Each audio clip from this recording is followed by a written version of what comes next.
What's up, A to Z Sports Live on a Friday, headed into the weekend. Gonna have a L'Jarius Sneed conversation today because somebody showed up on ESPN.com's top 10 cornerback article.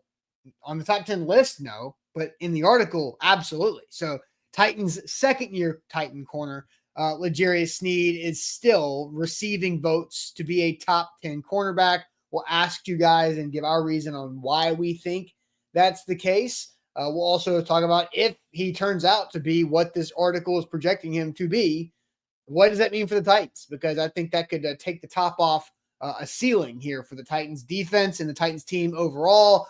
We were supposed to have Easton Freeze's hardball review today, but as you see by the graphic, he failed.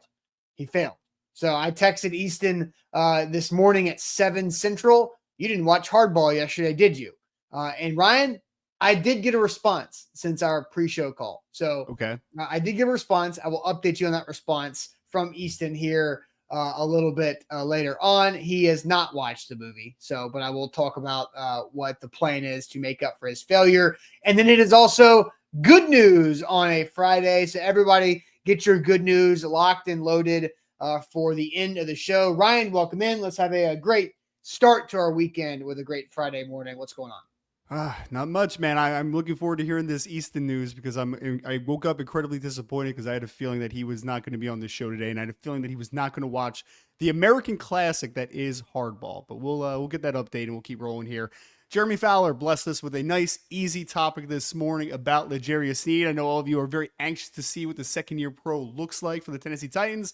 We'll get into all that. But before we get into things this morning, don't forget to share the show. If you're watching live on Facebook, that share button is in the bottom right-hand corner. You can get it out on your feed. Make sure to share the show there. If you're watching live on YouTube with us, good crowd so far, take that YouTube link and send it to a friend in your life or one of your favorite group chats. You can send it to an enemy too. It doesn't really matter as long as they're a Tennessee Titans fan. Make sure that they know that A to Z Sports is live and talking cornerback rankings, talking a little bit of throwing shade at Easton Freeze. I mean, I wish it was a Tuesday because we're throwing a lot of shade at Easton Freeze. We're gonna do it anyway, so it's like, yeah, might as well. I'm glad it's not Tuesday because that means we have a long week ahead of us. That's true. That's true. Sure. We're closer to training camps opening, so we need that in our worlds. You can also repost us on Twitter or X to help spread the word. Don't forget to hit that thumbs up button and leave a like on the show before we get going here on a wonderful Friday morning. Yep, let's do it officially. Welcome into A to Z Sports here live on this Friday. I'm Austin Stanley. He is Ryan Roberts of A to Z Sports Film Room, and we are Nashville's on-demand sports talk network going live weekday mornings at 8 Central Time on Facebook, YouTube, and Twitch. Links to the show segment by segment on our Twitter X timeline. Hit us up on Instagram, TikTok, and Threads for more great Titans content. Leave us a 5-star Google review for our company on Google. 2 more came in. Shout out to those 2 Google reviews. One of them, Chris Golden, threw a lot of shade at Easton. And then Matt with 1 T, just 1 T, Matt. Left a 5-star Google review as well. So shout out to those guys. We're up to 178 on that. But got to thank our sponsors before we officially get going because they make this show happen for us and they help out you guys like Wilson County Hyundai. Make them a part of your new car buying process. See them in Lebanon or online, wilsoncountyhyundai.com. The Bone and Joint Institute, boneandjointtn.org. They are the region's destination for comprehensive orthopedic and sports medicine care. And Barton Drury Insurance Group, customized solutions for all of your insurance needs. They are local guys in the area, Titans fans, sports fans, and they are also online and can be reached at bartondrury.com. So we were supposed to have Easton's 4th and final movie review on this Friday to end the offseason because training camp starts next week for the Tennessee Titans. Practice will begin Wednesday, and we will have coverage from that. But we're going to have to push his 4th movie review to Monday because Easton, he is on vacation.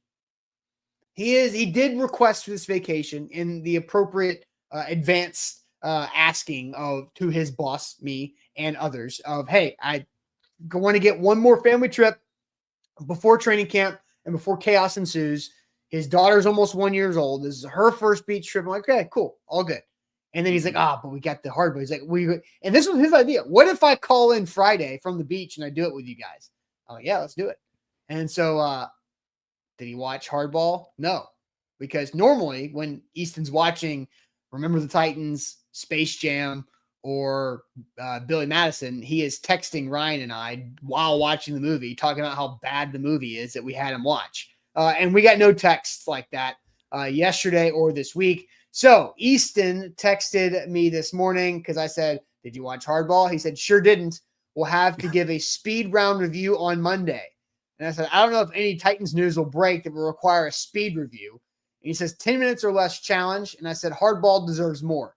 And this is where Easton says, "If it somehow changes my life like you think it will, parentheses, it won't, we can reconsider." So he's preemptively hating on Hardball that he hasn't even watched yet. And so this is just a problem with Easton and his being reluctant. I haven't slept much this week. Being reluctant to be open-minded to a good film with Keanu Reeves and a lot of great drama, a great sports movie. He is just dumping all over it before he even knows what he's getting himself into. So here's a question for you. So he's watched Space Jam, he's watched Remember the Titans, and then what was the third one that he's watched so far? Billy Madison. Yeah. Okay.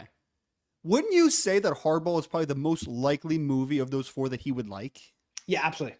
Like, 100%. I would say so, right? Like, it's a little silly, I guess, but then there's also like extreme drama in it, and there's a lot of different layers to it, right? Like, it's not just like this silly shrug it off and like it's dumb. Like, there's some critically important parts, but also some critically emotional parts, right? Sure. Where I'm just like, I think he might like that one. So someone said in the chat earlier, I'm not mad at him. I'm disappointed. You know, yeah. I'm just really disappointed in him this morning.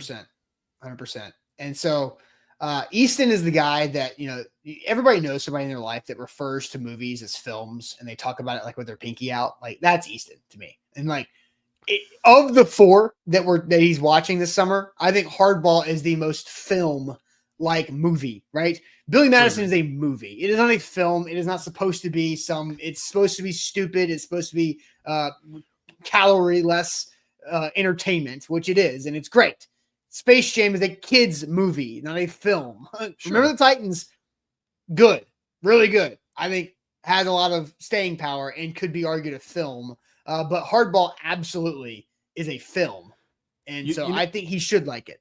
You know, the one text in our thread over the weeks that pissed me off the most real quick from Easton's response was this. "You're only attached to this movie." I think it was about Space Jam. "You're only attached to this movie because you watched it when you were a kid." I'm like, yes, dude, because I was a normal person, unlike you. Like, you were not normal. You were not a child. You were not a normal child if you were a child at any point in your life. It's okay to enjoy something that is designed for kids. I mean, dude, I mean, you're not in that stage yet where your son's watching, movies yet, but like, dude, I'll rock with Zootopia any day that my daughter wants to put it on. Like, I'm cool. Like, we'll watch Zootopia. It sounds like a great Emperor's idea. New Groove, sign me up, man. Dude, if she wants to put on, I'm trying to think, like Mulan's a classic. I'll watch. I mean, there's a bunch of those movies where I'm just like, yeah, dude, I'm 33, but you could still enjoy a movie that may be designed initially for kids. Like, it's okay. And then also for us, it's nostalgic. Like, it's like, yeah, that's what we grew up with. So yes, I'm sorry, Easton, that we were normal people growing up. I'm so sorry that's not in your vocabulary to be normal. Yeah. I'm sorry. Bork says Easton treats every movie like it's trying to compete for an Oscar, and that's just not a fun way to live. Oh, I mean, there was the text thread, and we'll move on away from just piling on Easton for a second. Like, we contemplated, like, do we need to interview Easton's parents on the show and ask him, like, how did he become this way? Like, and Easton said that he would probably be down for it, but we don't have enough time in the off season now because it is officially ending as of like Tuesday when there's a press conference for the Titans training camp. So yeah, I mean, he's over there watching Sound of Music and like, just I don't know what he's doing as a kid. He's just watching all these things that like your grandma has like VHS on her cabinets. Like, that's Easton's like film Rolodex here. Not having any fun, be a 10-year-old, man, be a 12-year-old. It's okay. It's also okay to be a diverse movie watcher, right? Yeah, like, we don't have to watch just same type of movie. Like, it's okay. One day I can watch Good Will Hunting and the next day I can watch someone just put like Finding Nemo. Like, I'm cool. Like, let's watch Finding Nemo. It sounds like a great time to me. Let's have a little bit of fun. It's okay. Life doesn't have to be this serious. He said, like, it doesn't have to be this serious. It's okay to have fun. And Sound of Music's fine too. Just that can't be the only thing you go for. All right. So let's jump. Let's get off of that. So we've been going through. Finally, ESPN.com has concluded their top 10 position rankings yesterday, with the cornerbacks being the last group. So we knew that the Titans were not going to have anybody in the top 10 corners. But we were like, okay, what are they going to do with Titans corner L'Jarius Sneed, who was traded, signed a big contract from the Chiefs last offseason, came in with a lot of high expectations, was a back-to-back Super Bowl winning champion, and came to the Titans with a big money deal and played 4 games, played a 5th game, got hurt in the 5th game, was not super great when he was playing, had to be managed with a knee injury before having the thigh injury that kept him out the rest of the season after that 5th game, which I arguably think that he was a massive part in the Titans losing to the Colts in week 6 with the amount of plays he gave up to Michael Pittman Jr. So where is L'Jarius Sneed going to land in the top 10 cornerbacks list? Because he has been on the list in his career in the past. And so here we are. L'Jarius Sneed gets the last spot in the honorable mention category, which means 15th. There are 10 guys in the top 10, obviously. Then L'Jarius Sneed was the 5th of 5 honorable mentions before the also receiving votes category at the end. So the quote from an NFL personnel evaluator: "I know he had a rough year with injuries and some off the field stuff, but he was really good for 3 years in Kansas City. The Chiefs must have known it was a good time to walk away." Backhanded comment, right? That's like Easton watching movie that we all like, is that, oh, he must have been a good way. It must have been a good time to walk away from L'Jarius Sneed. The Chiefs knew all of that. So Ryan, quickly, actually, let's just ask the question. Let's just dive right into this, because I think this is, we wasted 10 minutes on Easton. So we'll dive right into it. And we want you guys' involvement. What's the biggest reason why you think L'Jarius Sneed is still getting votes to be a top 10 corner after the season he had? What is the biggest reason why L'Jarius Sneed, you think, is getting top 10 votes here in the NFL's top 10 cornerback rankings after the season he had a year ago, where he is the 15th best, an honorable mention for the list in the NFL? We'll get to your thoughts, open-ended question here on this Friday. But first, let's talk about the Bone and Joint Institute. boneandjointtn.org. They have the region's destination for comprehensive orthopedic and sports medicine care. Injuries happen all the time in life. You can just ask L'Jarius Sneed, and they could hamstring you in your daily life, whether it's your social life, your family life, your work, whatever it may be. You have to know how to manage those injuries. If it's an injury that needs fixing, whether it's physical therapy or whether it's actually a procedure, the Bone and Joint Institute can navigate that path for you to set you up for success with your life, because nobody wants an inconvenient, aggravating injury, body pain. You wake up, you don't feel good. That's not a life worth sitting in. So check out the Bone and Joint Institute in Franklin, Tennessee. They're highly efficient. Normally people are like, I don't want to go and sit in a doctor's office waiting room for hours and wait and go in. And no, it's honestly great. I've been to the Bone and Joint Institute for my knee and my foot over the last 4 years, I believe now. And I was in and out in 40 minutes or less every time. So really impressive, really impressive. And my waiting room time was like 5 minutes or less each time. And then actually spending quality time with the doctor there for my injury. So you can check them out online, book an appointment when you need them, boneandjointtn.org. Folks, we are 5 days for training camp to open for the Tennessee Titans, which means this is about to get real very, very quick. You know that A to Z Sports Nashville is the place to get the up-to-date news on the Tennessee Titans. So make sure, whether you are live with us on YouTube, Twitch, or Facebook, hit that like button and make sure to share the show, because the ride is about to begin. All right, so Easton, I will send you. Easton, I called you Easton. Ryan, I will send you to the chat. Dogging on Easton too much. I will send you to the chat. What's the biggest reason why you think L'Jarius Sneed still got so many votes to be a top 10 cornerback, where he's an honorable mention on the list after the atrocious season that he had a year ago? What are you seeing in the chat? We have Darren, who got us started off with his name, so reputation's sake there. Nepotism is what Bork put into the chat. Yeah, I don't think nepotism quite fits. That's not how that works. He's not winning off of his relatives. Darius says his time with Kansas City, not Tennessee. The Chiefs, IR Hoshi said, reputation from top tier. Rooney says Kansas City. Cap says the Chiefs as well. Andre said lazy article writing is why. Well, this is feedback. Like, this is from executives. This is from coaches. Yeah. This is from scouts. This isn't just Jeremy Fowler putting out his rankings, right? So, like, this is Jeremy Fowler feedback. honestly didn't write a single word about Yeah. L'Jarius Sneed. It is a quote from an NFL personnel evaluator, right? So it is, you're right. It is, I think 60 or 70 people were polled for all of these things. So yeah, it's all sourced information. And when we talk about like the backhanded compliments in like the end of that Sneed comments, that's not from Jeremy Fowler. Like, that's from a source that put that out there, right? So just so we have that kind of straight there. Caleb said he's still viewed as a Chief.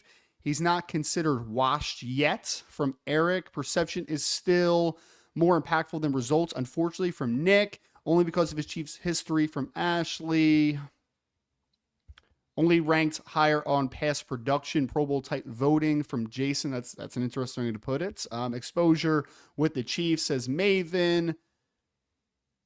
Nostalgia from Garrett. So people are just remembering. Oh man, remember that guy? He was a really good player. Past accomplishments from Burning Devil 2010. Sympathy votes is what Roger threw into the chat with his history with Kansas City. Ignorance, said Jonathan. Nobody watches the Titans. They remember him as a Chief. History of him being a top 5 cornerback is what Kenneth put into the chat. So, yeah, I mean, we're getting a lot of very similar answers. It's based upon his reputation, not what he's done so far at Nashville. Right. So I think that's, along the lines, but I'm going to approach it in a different way, because I think if you want to, you can look at this as a really big positive, right? Because it's also a respect vote, right? Like, these NFL execs, personnel evaluators, scouts, coaches, front office members, they know what L'Jarius Sneed has been in his career. And he had 4.5 bad games where he got hurt and then lost. Like, I think they respect his game enough to not just write him off after one weird year. And so if you're a Titans fan looking at this, and the NFL still, the quote, the backhanded compliment quote aside, like, let's just remove that, because that's one guy, and maybe that was the juiciest quote that Jeremy Fowler got about, and maybe the Chiefs knew when to walk away, which is true. But let's just say the fact that he got enough votes to be the 15th player in this list. That's a respect factor of they believe, the majority of these people believe, that he is a high-end cornerback still going into this year after the tumultuous season a year ago with the Titans. I think you could absolutely view this as a massive positive thing for the Titans moving forward, because he still carries weight around the NFL. I know he has the injury concerns, obviously, even before he got to Tennessee, right? Like, there's the kind of the background that he's had, but there is such a thing as getting a mulligan for one outlier of a season, right? Like, it is very possible. And I know that people don't want to be open to this because of the only thing they've seen is not good so far. So, like, you don't want to be open to it until you see it, right? But there is a possibility that he does recover, Austin, and he's at least close to what he was. I'm not saying he'll be Pro Bowl and worth $20 million a year, like that type of player. I mean, I don't think that you're ever going to get the market value of what his market is. Like, I just don't think that you're ever going to get that in Tennessee. But there is a world where he's a ton better in 2025. Like, there's a world where he's a lot better as long as he's healthy. I'm sure that, because last year, right, like 4 plus a little bit of a game, like you get a very small sample size. It's pretty reasonable to think that if he would have played a full season, he probably would have gotten a lot better down the stretch, right? Like, more comfortable in the system, more comfortable just being in Nashville, all those types of things. So there is a world where that last year was more of an outlier season, where, because the article said it, he had 3 very good seasons for Kansas City in a row, and then he comes in and has a bad season. Well, makes that the outlier. 1 out of the last 4 seasons was bad. 3 out of the last 4 were really good. So there is a world where it's an outlier. He is in a place, because right under him in like the honorable mention section, is a bunch of like injury prone-ish corners, right? Like, you talk about like Jair Alexander, you talk about Charvarius Ward. There's a couple guys that have just been often banged up to a degree. And there's a couple guys that are just kind of trending downward, like Marshawn Lattimore, for instance, right? So, like, there's a lot of question marks behind him, But so I think that it does say something that they're still willing, at least from a full scope source perspective, to still value Sneed in that tier of like guys that are getting a little banged up and injured. I think that that is interesting.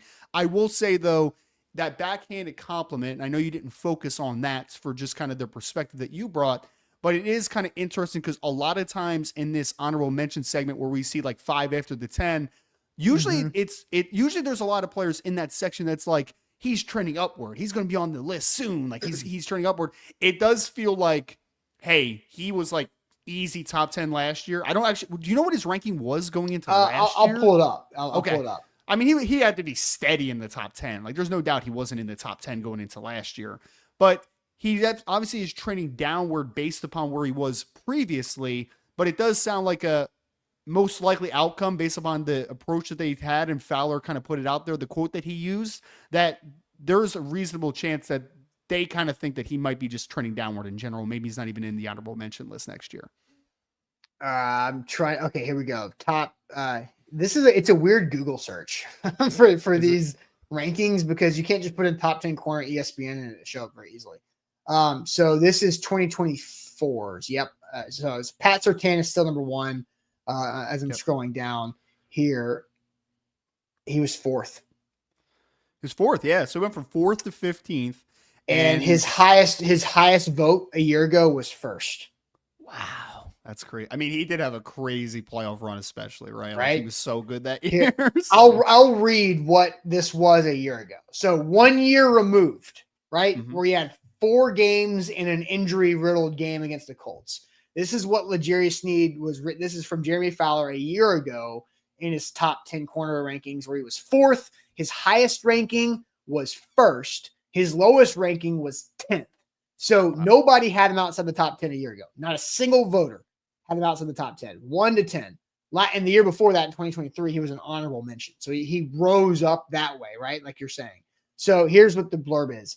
The 2024 postseason featured a signature moment from Sneed, then a Chief, nearly every week. He manhandled Tyreek Hill on a blocking play. Superman dove across the goal line to pop the ball out on Zay Flowers' grass and helped clamp down Brandon Ayuk in the Super Bowl. Quote, he's such a pain in the ass, and an NFC offensive coach said, you're in for a long day when you play him. He's handsy. This is quotes over. He's handsy in coverage, committing a NFL high 17 penalties last year, mostly for holding. But coaches swear by him, and his 13 pass deflections on 90 targets and 0 touchdowns allowed speak for him. Another quote. He can struggle with the quick, shiftier players, but with a bigger body receiver, he can dominate as a physical press corner because of his physicality. He's always up for the challenge from an AFC defensive coach. Quote, he excels in man or zone, has a knack for timely playmaking, and will come up and run support and tackle, end quote. One thing to watch is how Sneed's knee holds up. He battled through a knee issue in 2023, and the lingering issue was a consideration when Tennessee traded for him. So, yeah, I mean, that's true, right? Mm-hmm. Now, here's you talk about the honorable mentions in other positions, usually the risers. Here's the how the corners are viewed. Because Sneed was 4th last year. 5th last year was Jalen Ramsey. Jalen Ramsey is also an honorable mention. 7th last year was Jair Alexander, who is also receiving votes. And so you see where this year the cornerbacks in honorable mentions, and when I was talking to somebody about this topic yesterday, I was talking to them. The honorable mentions are Jalen Ramsey with the Steelers, Marlon Humphreys, Trayvon Diggs, Byron Murphy, AJ Terrell, and L'Jarius Sneed. And I kind of group those guys as guys that used to be a lot better than they had played recently. Sure. Yeah. And like they're kind of on the downturn instead of on the up for these honorable mentions. Well, that's why it's scary. The knee issue is scary for anyone, right? Like anytime we're talking about chronic, like that's not good ultimately, right? But it's especially troublesome for a corner. And someone said it in the chat. I'm not really sure who. I forgot to highlight it. But corner is a position, especially when you are, and they talked about it, 17 penalties in 2023. It was forgave because he made some great plays and he didn't give up a touchdown and all those things. But for a player whose game is physicality, line of scrimmage, working through the stem and being able to redirect and all those types of things, the minute that you have a knee issue and you start to lose a little bit of explosiveness, that's where you can be susceptible, to giving up big plays. Because if your technique is not perfect, your physicality is not perfect, you probably don't have the explosiveness out of your pedal. You probably don't have the explosiveness to turn and run. So if we're talking about like trending, if there was like if we had a poll of like what's most likely to happen, right? 3 outcomes. He's the 15th best corner in the NFL next year, exactly where they have him. He moves up in the poll or moves down. I guarantee that most people would say he's probably trending downward, right? Yeah. I would say, so it is a little bit of a troubling spot. And that backhanded compliment, I think, does match kind of the feeling of the Titans fan base right now. Well, because it's confusing, to be honest, because I have 2 comments that I want to get to. And then IR Hoshi has a poll, proposal for us.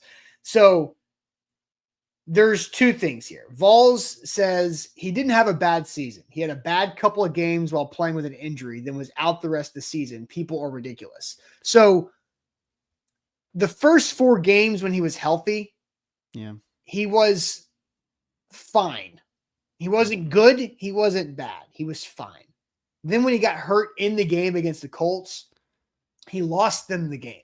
Like it was a tight game back and forth. The Titans offense absolutely could have been better. That was the game when Will Levis returned from his shoulder injury after the bye week versus the Dolphins game too. But L'Jarius Sneed gave up so many plays in key spots on key downs to get off the field. He gave up the game-winning touchdown to Michael Pittman Jr.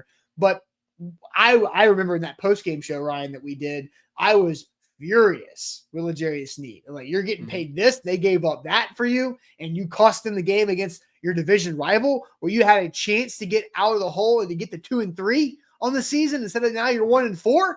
I went off. And then we learned that he has this massive injury, and it was a confusing injury because the other comment that I started was Jason's. Sneed had injury problems but managed to be available with the Chiefs. Once the Titans figured out the season was a bust, there was no reason for Sneed to participate any longer. So while the first sentence is true, he had injuries that were managed with the Chiefs, but the second half is not true. The Titans and Sneed were trying to get him back. He was trying to come back and play, and it had nothing to do with the knee. The knee injury that's chronic was not the reason why he played poorly last year or why he missed all the games after that Colts game. It was the quad contusion that was way more severe than they thought below the surface. They thought it was just a bruise that would heal over a week or so and be fine, but there was some underlying things that they couldn't tell initially. So that one thing had to heal, and then they discovered a new thing. And now all of a sudden, like, they didn't plan for that. Now they're set back. So it was a strange thing that nobody truly understands. And it's been explained to me. I'm like, I don't get it. I don't understand how a contusion can be that debilitating or what happened. Who need him in the leg? I don't know. But like somebody, the strongest man in the world, apparently. But it had nothing to do with the chronic knee. Nothing to do with the chronic knee. So here's I'll let you respond to that. I do want to put out the poll proposal from IR Hoshi on YouTube. Sure. He says, because I said this, L'Jarius Sneed is being viewed as a high-end corner still because he was the 15th guy. So, agree or disagree on YouTube, L'Jarius Sneed is a high-end cornerback in 2025 if he's healthy. So you guys can, let that populate there on the YouTube chat. But Ryan, what's your reaction to the last couple minutes of back and forth? It's that last sentence. I know we talked about it in our pre-show meeting this morning where we're talking about topics and questions and all that type of stuff. And that last sentence of basically the Chiefs knew what they were doing, right? Like they knew that it was time. And it's very an interesting facet because nobody knows. It's going to be a weird sentence, so bear with me for a second. Yeah. Nobody knows L'Jarius Sneed's body better than the physicians over with the Kansas City Chiefs, the doctors over with the Kansas City Chiefs. They were working on him in the training room every single day, working through the knee ailments, working with the daily ailments that come with playing the game of football, right? So it is very, very interesting if it becomes a consistent issue, right? Let's say, God forbid, Sneed doesn't play a full season again this year. It makes the Chiefs look like, obviously, they knew, right? Like they knew that at some point there was going to be a breaking point, and the breaking point was then. Like it was coming. Yeah. I am very interested to see again. There was a chance that it was a one-off. Like there is a reality where 2024 is just like throw that year out. Like that year sucked for Sneed, right? And I'm not even talking about the on-field. I'm talking about the fact that he wasn't available. Like that season could end up being just a one-off. But anytime that you hear that there have been issues already, even if it's not necessarily related, because you're right, like he wasn't dealing with a quad, he's got the knee issue. But as you know, when you do have those chronic injuries and stuff, sometimes there is overcompensation that happens with your body, and sometimes other things can start to break down a little bit. So it is a little bit unsettling. That last sentence sucks, man. It sucks to read. But I don't know if it is related to the knee or not. What I do know is that, and I believe Brian Callahan talked about this on the record on in a press conference, but the Titans were unaware that he was injured in the Colts game, and that he just said like, I'm good. And then he kept going out there and kept getting beat. He should have pulled himself out. Maybe the Titans win that game. Who knows? But they didn't realize how bad it was, and he was playing through it. He wanted to continue to play through that. And that, that's when you have to protect your players from themselves. Andre had a super chat earlier. Was Sneed ever as good as we thought? Chiefs had excellent pass rush, solid linebackers, teams playing from behind, and refs not showing defensive flags, maybe. I mean, we read the 2024 where every voter had him in the top 10. Somebody had him 1, somebody had him 10.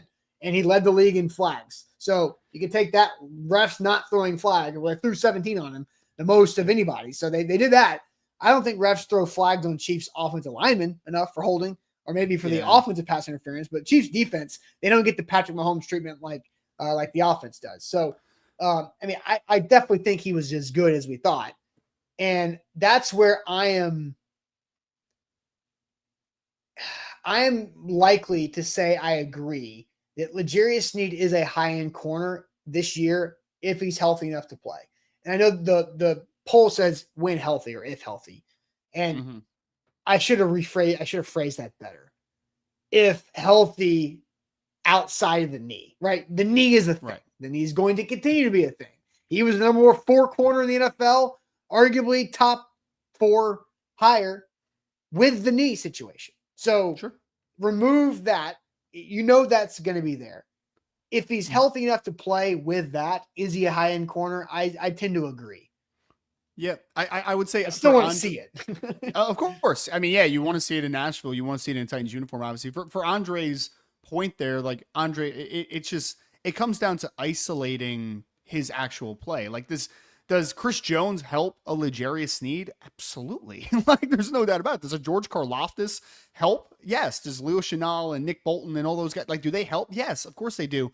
But I mean, we saw the jam that he had against Tyreek Hill, for instance, right? During the playoffs. Like, that's him. Like that's an isolated 101. Either he's better than that guy or he's not. And that's when what that does? Still Tyreek. Yeah. That helps George Karlaftis and Chris Jones. Yeah, it goes both ways, right? Like there's coverage sacks as well, right? So like, yes, it goes 100% both ways. So yes, Sneed was very good.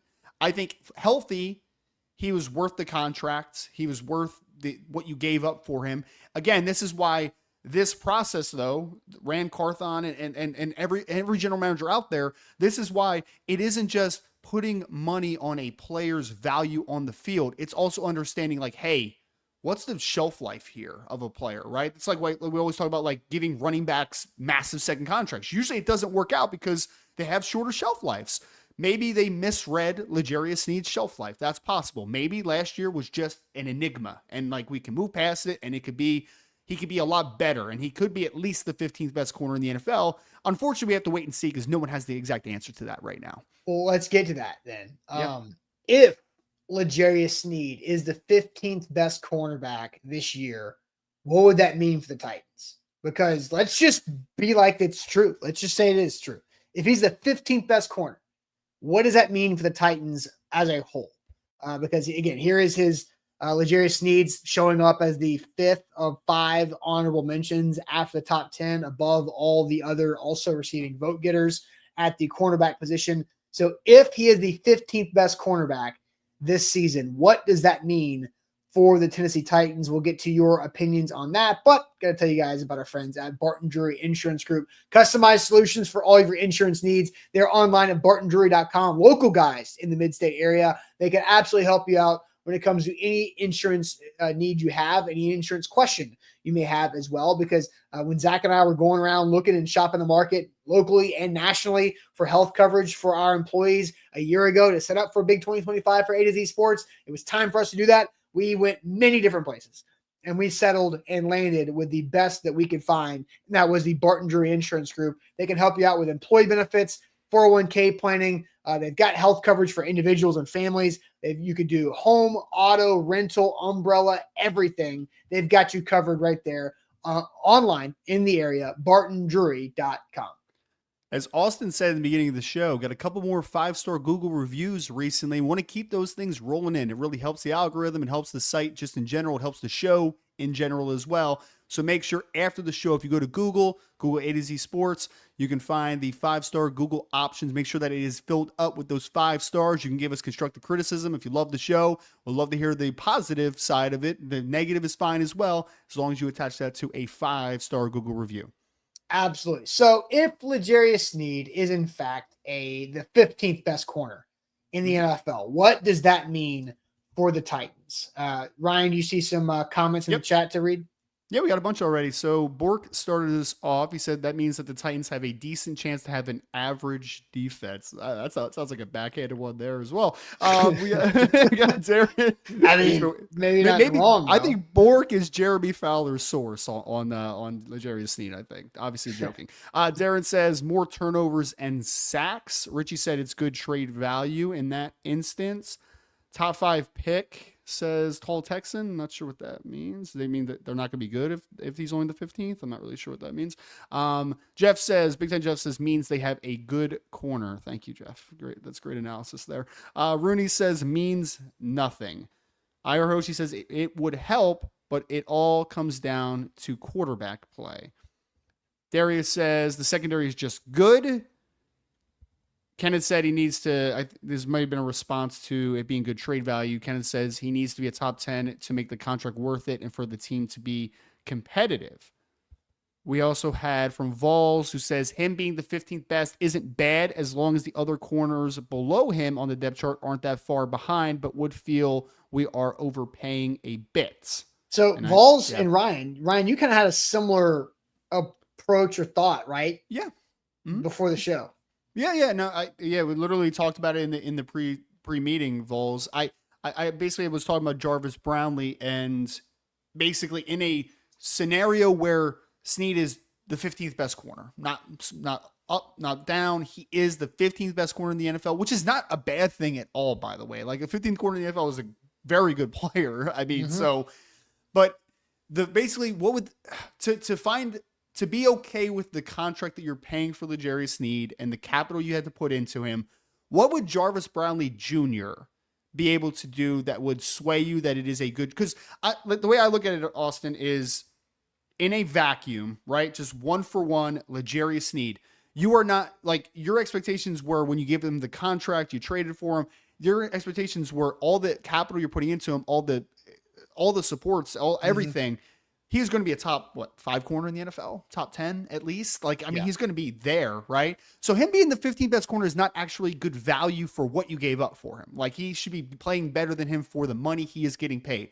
But are you more acceptable to him being the 15th best corner if Jarvis Brownlee, let's say, is on that also receiving votes list that we saw on that, right? Where he's a borderline top 15 corner in the NFL. So I think it's very similar thought process there, Vols, as far as like Jarvis Brownlee and the rest of the secondary can play to a degree that could make him the 15th best corner in the NFL feel like it's worth it at that point, potentially. I mean, especially if Brownlee Jr. as a 5th round pick, right? Now you're kind of balancing out the capital on that. So I think the hard thing that I have with this is that's a lot of high expectations on Jarvis Brownlee Jr. Because let's just do the math here. How many starting corners, in air quotes, Ryan, does every team have in the NFL? Well, for counting nickels, then they have 96? 96? So 96. Yeah, that's the correct math. 96. Yeah, did it. And I'm looking at this list.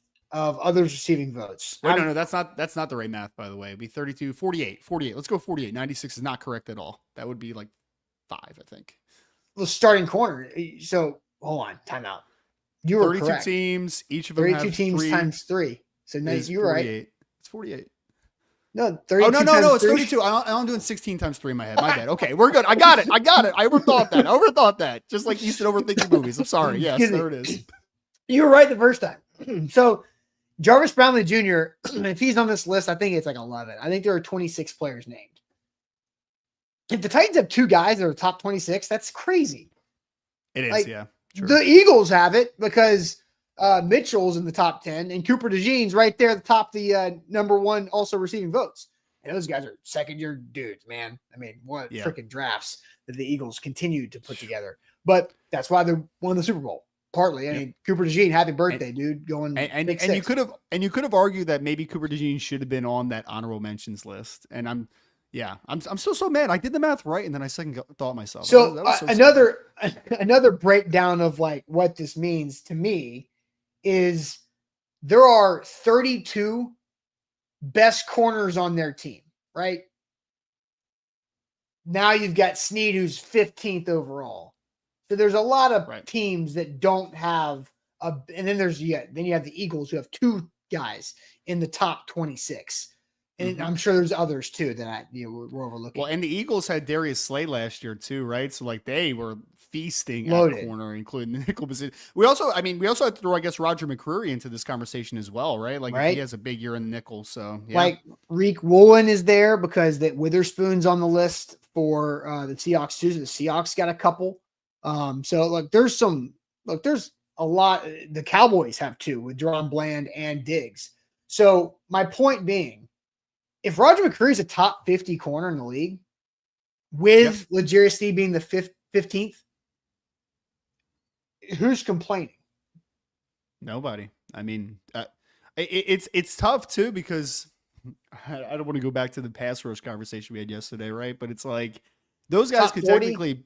They could technically be 3 at the top, like even if they are technically 3 of the top 50 top 50 corners in the NFL, there will still be people that will think they're not good because if the pass rush isn't getting home, they're still going to uncover at some point. You know what I mean? So it's a very steep slope and like a very unique conversation to have. You know, totally, so, yeah. Because like if the Titans have 2 top 50 corners, that's at least better than almost half of the league.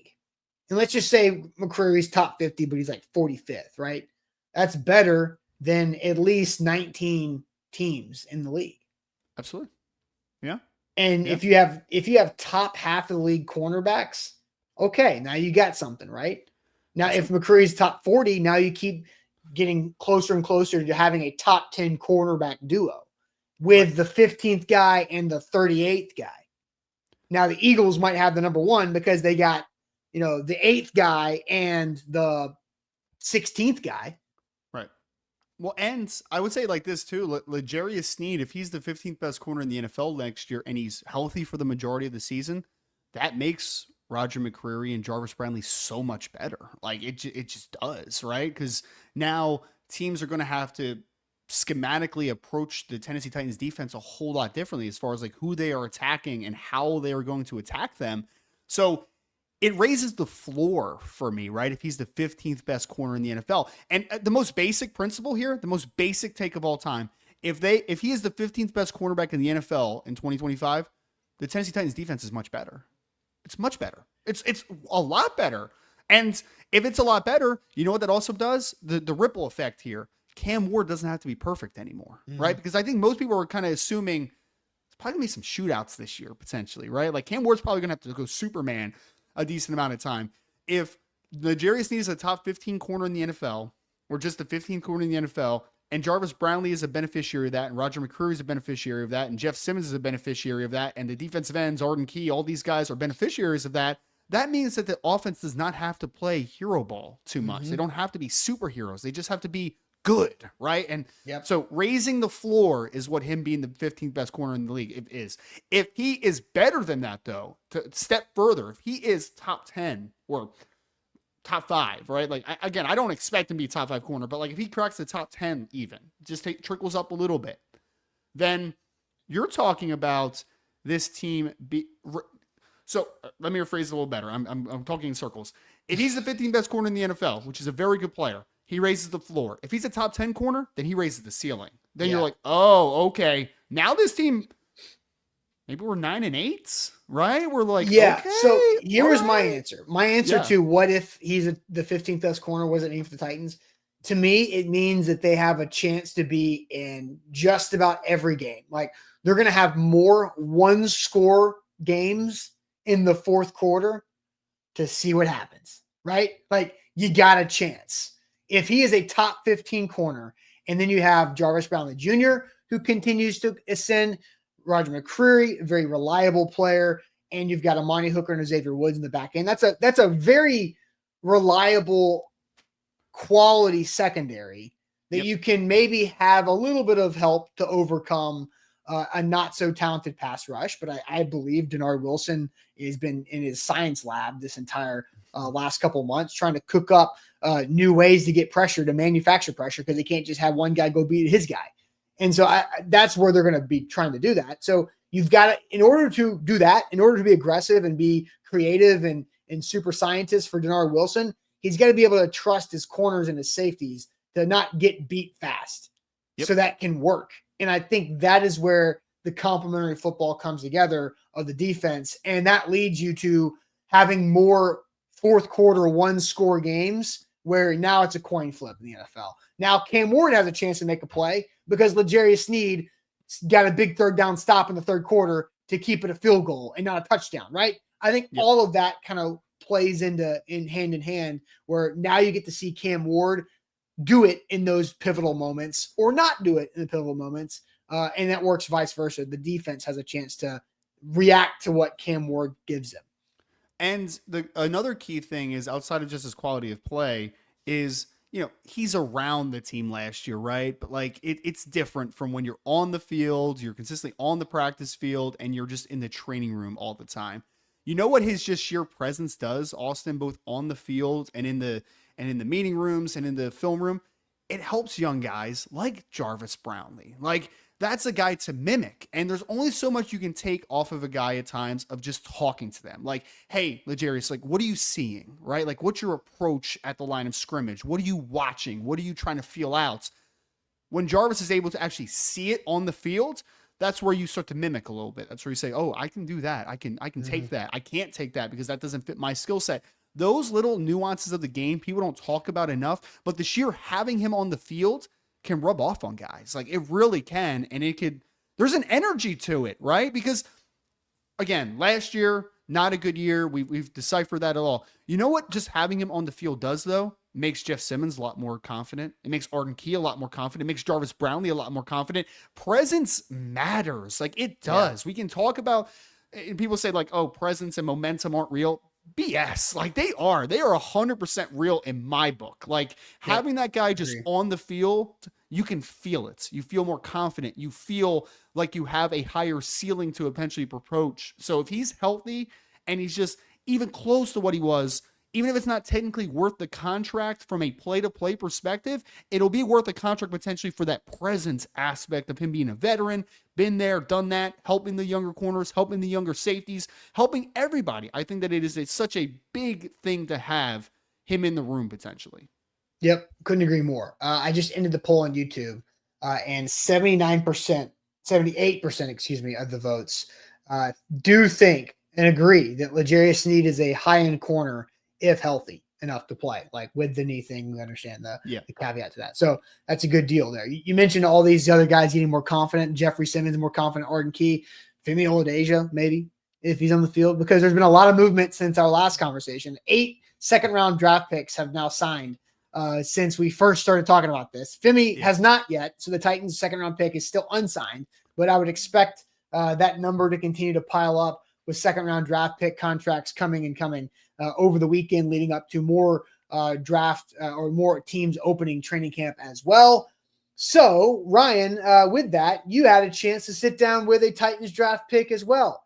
And that will be coming out at noon today, noon Central. Ryan had a sit-down 101 exclusive with Titans rookie Jackson Slater. Here's a little clip from that's coming later. I know Nashville is a great place, obviously. Great nightlife. It's just a great environment just in general. Two-part question. One, had you ever been to Nashville before this? And what were your initial kind of impressions of finally getting to go out there? Yeah, had never been there. Hadn't really been to the South in general beforehand. But I was like, sweet, Nashville's cool. Like, I'm a country music guy. Like, couldn't have picked a better spot to be and play football at. So once I got there, pretty much aligned with how I thought it was. Country music themed very heavily and very Southern, a lot of barbecue out there, a lot of banana pudding, which is my new favorite dessert. So yeah, it's been awesome being out there, and OTAs were just a couple months, but even just those couple months were really fun. So banana pudding, that first time that somebody from California tastes like some Nashville banana pudding, I'm sure that's an eye-opening experience. A lot of sugar. But man, can I make a confession to you, Austin? I've never had banana pudding before. Oh, yeah, there it is. If you get some good banana pudding, that will make you it'll put you straight to a nap. I heard it's good. Do you put like the vanilla wafers in it and stuff? Isn't that like a thing that people usually do? Yeah. Okay. Of course. Yeah. Bork says, I don't like profiling, but good Lord, he looks and sounds like an O lineman, right? So he likes banana pudding, the new best friend. So yeah, Ryan's a Jersey boy. So we gotta get you some banana pudding down here. What's worse for the chat? What's worse, that I've never had banana pudding, or that Easton had never watched any Adam Sandler movies? Right? Like there are two realities here. Easton is way worse because you can watch those movies wherever you grow up. Right. Man, but yeah, banana pudding is a great offensive line snack. Just be careful.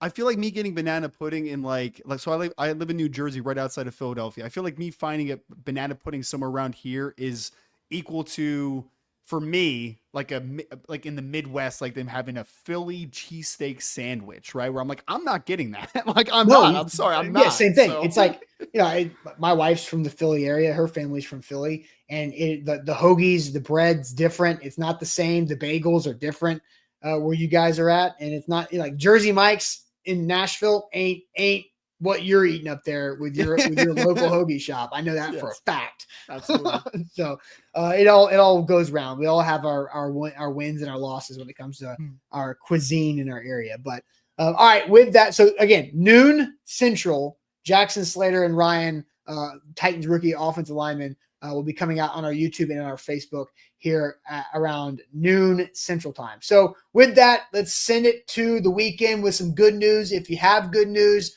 throw it in the chat. We've got good news to share. Here we go.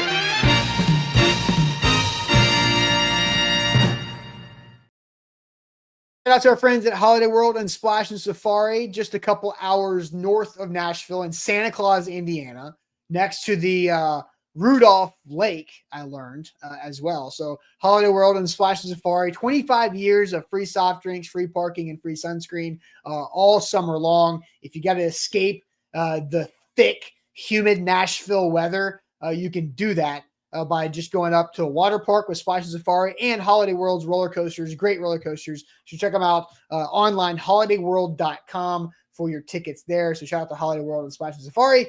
Good news, good news, good news. Let's see. Devin says figure eight pretzels in Philly. Ryan, your thoughts? I don't know. Figure eight pretzels, is that a type of pretzel or is that an establishment? I'm a little confused. I don't know. I don't know. I don't know if I think it's just the soft pretzel like design. Oh yeah. Philly soft pretzels are incredible. Yeah. Like there's ridiculous. Okay. Yeah. That's where it's like the pretzel braids, like that we're talking about, right? Maybe that's what fantastic. He means. I don't know what he means on that. The bagels around here, the soft pretzels, the Philly cheesesteaks, like that's, and then we have New York style pizza. I don't know what pizza preferences are in the chat, but New York style is pretty dang good. So. I usually don't discriminate when it comes to pizza. I prefer not Chicago deep dish. Yeah, I'm not a big fan either. It's I don't want that. It's too messy, right? Like it's too messy. Like if I want a pizza, I want to just be able to fold it up and go, right? Like I don't want to have a fork and. It's basically lasagna, right? It is. and I'll eat it, but like that's like if I had to rank my types of pizza, that's probably like 6th or 7th or I something think it's like probably that. last. Yeah. Hey, dude, sign me up for like a DiGiorno frozen over like some deep dish Chicago thing that I'm gonna have to pay like $20 for a lasagna brick there, and I'm gonna feel like crap afterwards. So Zachary says, good news, going rafting in the Ocoee River this weekend if weather permits. So hopefully the weather hangs tight there for you. Albert says, celebrating my 39th birthday. Happy birthday to Albert. One more before the big 4-0. But I hear 40's a great deal, a great thing this time. Bork says, good news, celebrating 8 years wedding anniversary this week. Happy anniversary to Bork and Mrs. Bork. IR says, good news, finally finished my book, now looking to get published. Oh, I didn't know you could read there, IR, but you wrote a book. How about that? No, that's pretty cool. That's pretty cool. So writing a book is something I would probably never do. Jeff says, good news. My defensive driving saved me from a bad accident yesterday. Saw the guy behind me not stopping, so I swerved, so I didn't hit the car in front of me head on. Would have been worse. Yeah, I'm glad okay. Is good. Yeah. As much crap as we like to give each other, I want you to be here to give us crap so we can send it back with that. So I'm glad you're all safe. Shrike says, good news, just dropped a line from a kayak in the ocean while listening to you all. How about that? Wi-Fi goes in the ocean. That's good to know. Eric says, good news. After today, I'll be off work for a week and only plan to bed ride. Nice. There you go. Nice. Let's see. Good news from Caps. Went to UFC fights in Nashville Saturday. The fights were great and entertaining. Vol says, good news. Somehow American football player won player of the year at the ESPYs. An American soccer player or football? I guess so. I'm assuming it's soccer, football, right? Yeah, maybe. I don't know who it was. I didn't watch it. The Wawa pretzel, Rooney says. Nah, not quality. Not quality. Not yours. I like. I mean, I go to Wawa often because there's a million Wawas here, but like, I'm not going there for a pretzel. I'm going to like the Philly Pretzel Factory or something like that if I want a pretzel. Yeah, fair enough. Nick, vacationing in Myrtle Beach next week. We'll play 2 rounds of golf at some 9-hole courses or some nice courses. Excuse me. Devin, ain't that good news? Selling my house to live on a houseboat on Percy Priest, where I grew up. Got to be back in the lake. That sounds like a relaxing life for the most part, outside of like weather. Mm-hmm. A lot of good news coming in here. Ryan, do you have good news? Yeah, it's funny. I was just like, when you're reading the Bork, actually, I just celebrated my 8-year wedding anniversary last week as well. So like, that was funny. And then my daughter just went kayaking for the first time. So I was like, wow, this is like very topical, this conversation. But my good news, Austin, is do you know what I'm doing for the first time this weekend? First time. Not eating banana pudding. No, not that. Maybe I might go down to Tennessee for a game this year. Are you watching The Sound of Music for the first time? I am not. I've seen The Sound of Music before.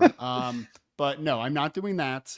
I am, for the first time, my daughters are both sleeping over my mother-in-law's house.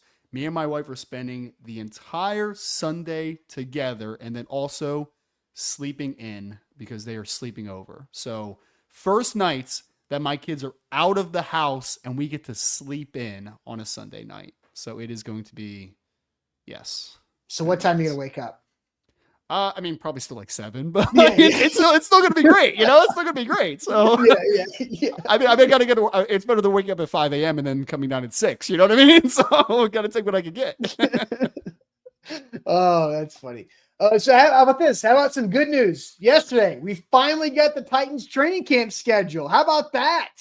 Finally got it. So I do know that Tuesday there's a press conference. We will also have a special show on Tuesday. So if you're watching right now, special show on Tuesday morning to set up a Tuesday training camp press conference. And then Wednesday and Thursday are the first practices. And man, are they practicing early. There is a lot of 8 a.m. practice times. It doesn't matter the day of the week. It could be a Tuesday, a Wednesday, a Thursday, a Saturday, or Sunday. The Titans will be practicing early. So beating the heat, I guess, is the plan right there. So training camp is around the corner. Finally got that schedule for practice time. So looking forward to that. And so that's my good news, because that means we will get to bring you the best coverage possible as well. So pumped up about this. Monday, Easton will have his hardball movie review. So that's a big Monday. Tuesday, we got a special show. And then Wednesday, it's football practice time. So that is where we're at. That's all we're at right there. So that's it for us on this Friday. Hope you guys have a great rest of your Friday and a great start to your weekend. We'll catch you guys on a Monday. Have a safe last weekend without football practice, at least. And we'll catch you guys on a Monday. Appreciate it as always.